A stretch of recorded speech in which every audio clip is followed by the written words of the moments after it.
Salut à tous, alors dans cette petite vidéo je vais vous montrer comment faire pour customiser les caractères, enfin les textes plus exactement, dans GIMP sur des fichiers qui sont en .psd, c'est-à-dire des fichiers qui à la base sont destinés pour Photoshop, et comme vous le savez peut-être déjà, l'équivalent gratuit de Photoshop qui est GIMP donc, ne rend pas les textes en format modifiable, c'est-à-dire là par exemple si on veut modifier ce texte là, comme ça apparaît sous forme d'image, on peut pas modifier le texte, donc on va devoir mettre une zone de texte. Je vais vous expliquer comment faire ça, mais avant toute chose, un détail qui a son importance, c'est d'aller vérifier d'abord dans le dossier, dans l'archive, dans le fichier archive que vous avez avec vos bonus, avec vos couvertures bonus. Donc selon la date à laquelle vous avez reçu votre fichier, il se peut qu'il manque certaines choses, comme par exemple ici le petit fichier texte qui est là, qui va vous indiquer les fonts, donc c'est-à-dire les polices de caractères qui sont utilisées pour les textes. Ici est fonts, donc le dossier fonts qui est là, c'est le dossier avec toutes les polices de caractères dont vous allez avoir besoin pour ces couvertures bonus, donc qui sont offertes, soit les 5 couvertures cadeaux, soit celles qui sont offertes avec le logiciel eSoft Réponse Magique, dont je vous rappelle le lien sous cette vidéo si vous voulez obtenir ces couvertures là aussi.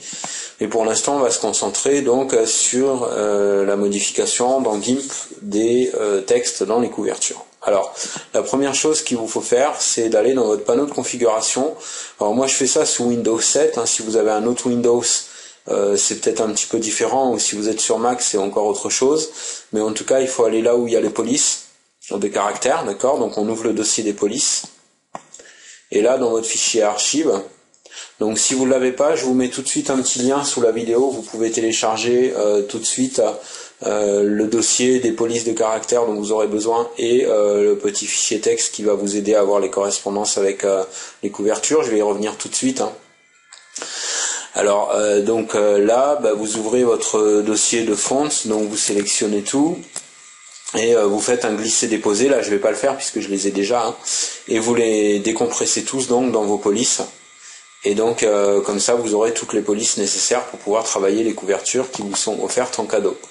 Ensuite, dans ce petit fichier texte, pour chaque couverture, alors ici vous avez le nom de chaque couverture et les fonts qui sont utilisés pour le titre, le sous-titre et l'auteur.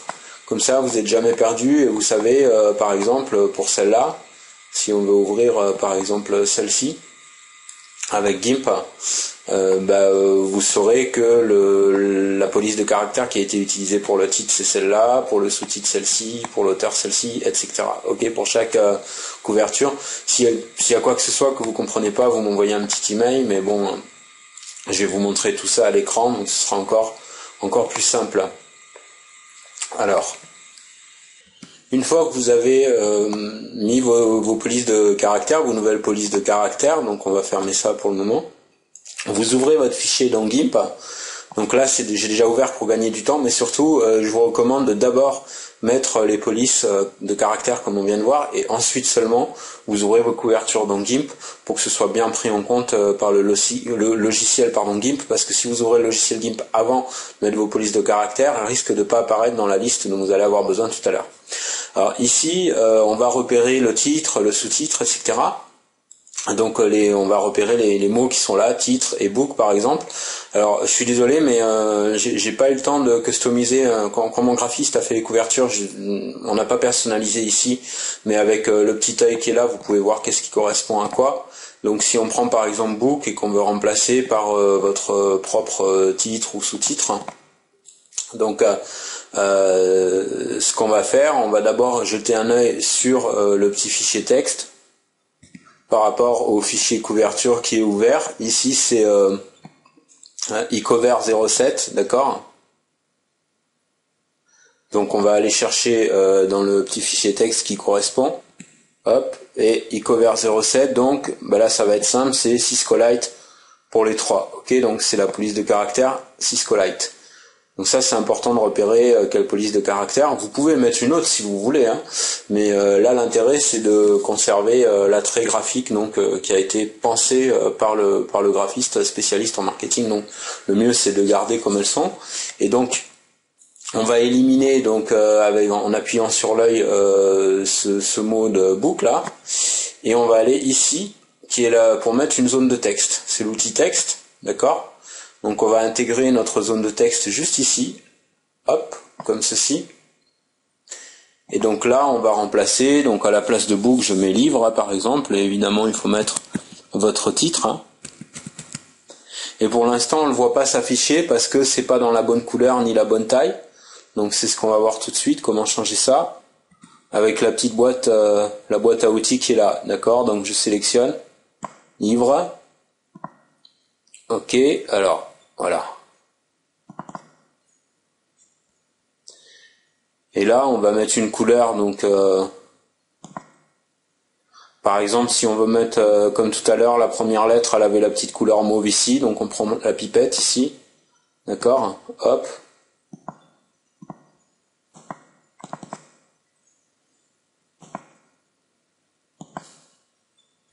Ah, pardon, là la pipette fonctionne pas parce qu'on n'est pas sur le bon, voilà, on retourne. Donc sur le calque, hein. Voilà, layer sur le calque. Et on prend la couleur qui est là.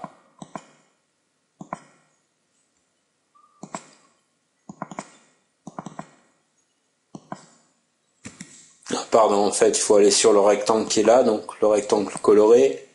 Hop, voilà, là on a la bonne couleur. Et donc là, on fait un copier de la couleur. Donc vous allez sur la couleur, faites copier. Hop. Et donc on revient sur notre zone de texte qui était là. Elle est dans la liste ici, voilà, elle est là. Ok. Et ici, on va sur la couleur, d'accord? À ce moment-là, vous faites coller votre couleur.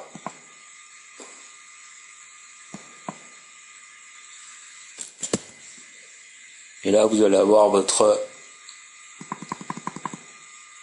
lettre qui va apparaître. Voilà, hop, j'ai agrandi. Vous avez votre L ici. Donc les proportions d'une police de caractère à une autre sont différentes. Ok. Et donc la police de caractère dont on a repéré le nom tout à l'heure, c'était SysQualite. D'accord, sur le petit fichier texte là. D'accord, SysQualite. Donc ici dans la liste, on clique sur la police pour rechercher la police dont on a besoin. Donc c'est par ordre alphabétique. Hein. Donc SysQualite c'est dans les C, donc on monte tout en haut. Ou encore plus simple, vous allez ici et vous tapez le nom. Vous commencez à taper le nom et hop, vous voyez, vous allez directement, voilà, SysQualite. Ok. Et une fois votre police sélectionnée, bah après vous pouvez jouer avec votre zone de texte. Vous pouvez l'agrandir, la rétrécir, hop, pour la mettre voilà correctement. On peut agrandir encore un peu la police, voilà, pour l'avoir un peu mieux. Essayez qu'elle dépasse pas la zone de texte, mais vous pouvez agrandir la zone de texte si vous avez besoin.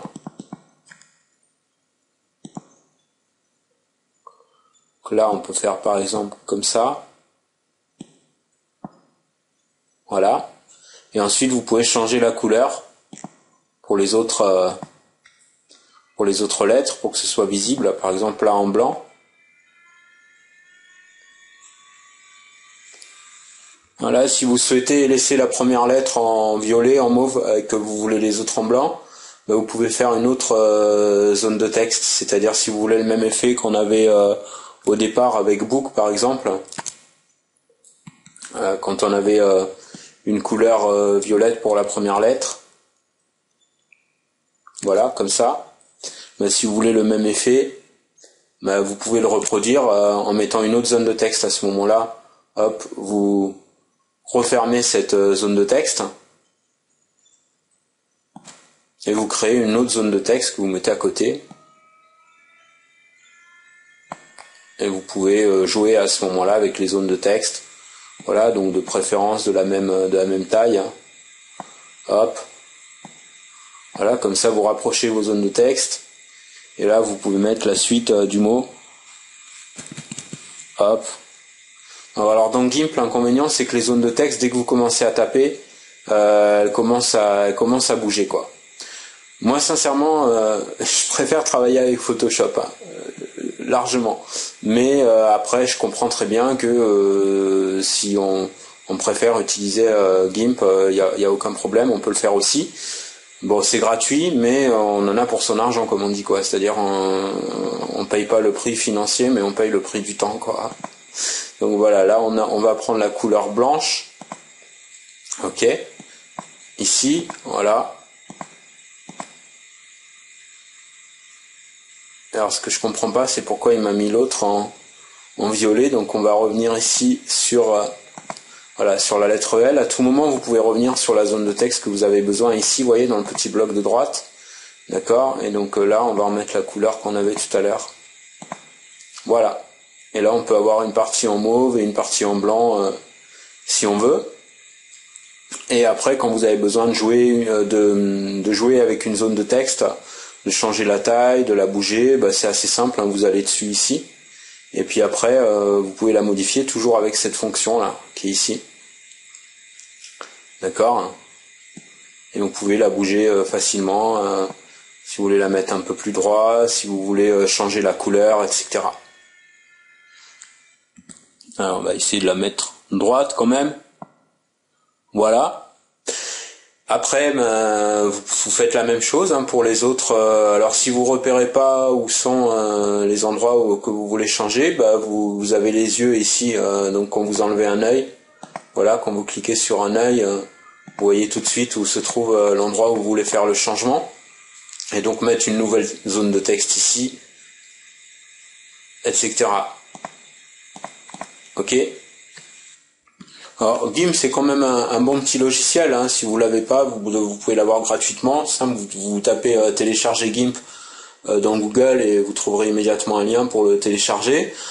Moi perso, je vous dis, c'est pas celui que je préfère. Je l'utilise de temps en temps parce que c'est vrai que pour certains trucs, par exemple pour une photo d'écran, quand je fais une photo d'écran et que j'ai besoin de retoucher une photo d'écran, c'est plus léger avec GIMP qu'avec Photoshop. Donc pour certaines fonctionnalités, c'est mieux que Photoshop. Mais pour les retouches de couverture, si le jour où, quand vous aurez plein de succès avec vos e-books, si vous pouvez vous permettre Photoshop, prenez Photoshop, c'est 100 fois mieux. Mais en attendant, GIMP peut très bien suffire. Seul petit inconvénient, comme je vous dis, c'est que ça prend un petit peu plus de temps parce que ça reconnaît pas les textes à modifier.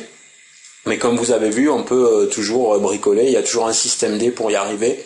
Donc j'espère que cette vidéo vous a plu, merci pour l'avoir regardée. Alors, je vais vous laisser en compagnie du professeur Hans von Muppet qui va vous expliquer ce que vous pouvez faire avec cette vidéo. À bientôt les plumos.